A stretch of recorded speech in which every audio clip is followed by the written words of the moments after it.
সীমান্তের ওই পারে ফ্যাসিস্ট বসে আছে, তাই না? সীমান্তের ওপারে বসে আছে, ওখান থেকে নতুন নতুন চক্রান্ত ষড়যন্ত্র করা হচ্ছে। আমার নাতনিও বলে এখন হাসিনা পলাইছে। হ্যাঁ, ওকে জিজ্ঞেস করলে সে বলে হাসিনা পলাইছে। হাসিনা পালিয়েছে না, হাসিনা পলাইছে। এই কথাটাই কিন্তু চালু করতে হবে জোর করে, পলাইছে পলাইছে, তাই না? এইটা এই জন্য বলা দরকার যে এই ধরনের ফ্যাসিস্ট, এই ধরনের নির্যাতনকারী, এই ধরনের নিপীড়নকারী, এই ধরনের খুনি, এই ধরনের হত্যাকারী তারা পালিয়ে যায়। তো সেই জায়গাটা আমরা পার হয়েছি।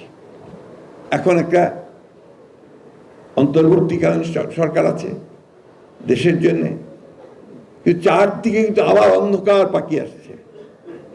এটা নিশ্চয়ই তোমরা ভালো করে জানো।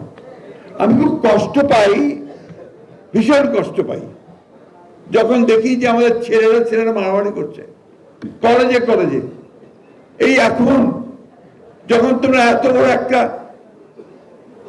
বিজয় অর্জন করলে, একটা ফ্যাসিস্টকে দেশ থেকে তাড়িয়ে দিলে, একটা ইতিহাস, পৃথিবীতে একটা ইতিহাস সৃষ্টি করলে, সেই সময় আজকে আমাদেরকে দেখতে হবে যে আমরা সারওয়ার্দী কলেজ, মোল্লা কলেজের ছাত্ররা মারামারি করে রক্তাক্ত হয়ে যাচ্ছে। এটা তো কোনো মতেই গ্রহণযোগ্য নয়। You must rise again. এটার বিরুদ্ধে রুখে দাঁড়াতে হবে। এটা একটা চক্রান্ত, এটা একটা ষড়যন্ত্র, এবং তোমাদের দায়িত্ব হচ্ছে এদেরকে বোঝানো যে this is not the way, এটা রাস্তা নয়। আমি আবারও খুব ভীত হই যখন দেখি ইসকনের নামে, ধর্মের নামে একজন আইনজীবী নিহত হয়ে পড়ে থাকে, রক্তাক্ত। এই তো বাংলাদেশে আমরা দেখতে চাইনি। আমরা তো একটা নতুন জায়গায় এসেছি, নতুন স্বপ্ন দেখছি, নতুন দিগন্ত দেখছি। সেখানে এই ধরনের ঘটনা তো আমরা দেখতে চাই না। এখানে তোমাদের ভূমিকা আরো বেড়ে গেছে।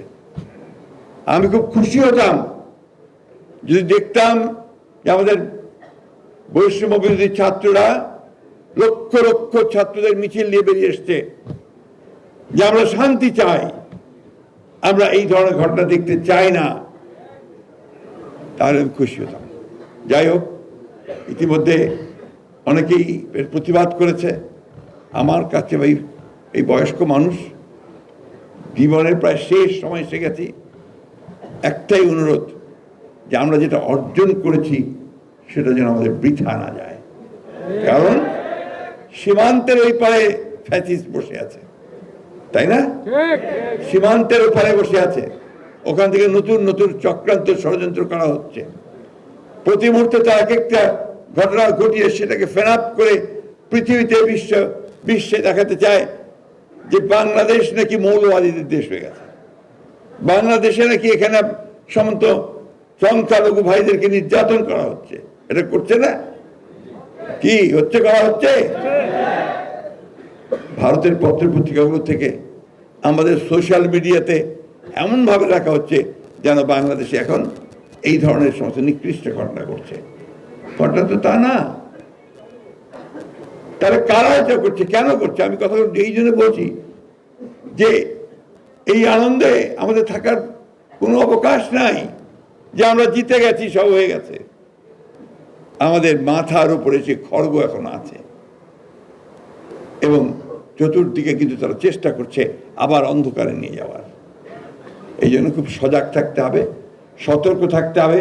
কোনো রকম হঠকারিতা, কোনো রকম বিশৃঙ্খলা যেন কেউ করতে না পারে, সৃষ্টি না করতে পারে, সেটাকে রুখে দিতে হবে।